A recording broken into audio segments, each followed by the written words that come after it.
Today's video we will fix the ASUS monitor turning off and on power cable, refresh rate and sleep mode fix.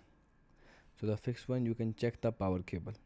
Turn off your monitor and unplug it from the wall outlet.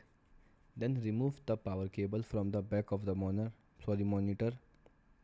Then plug the cable back in firmly on both ends.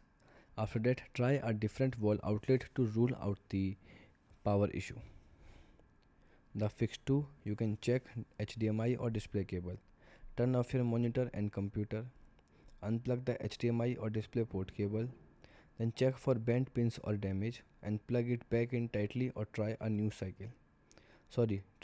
cable. The fix 3, you can disable power saving mode. Press the menu button on your ASUS monitor. Go to system setup or power setting. Then turn off the power saving and eco mode and save settings and reset. The fix 4, you can update the graphics driver.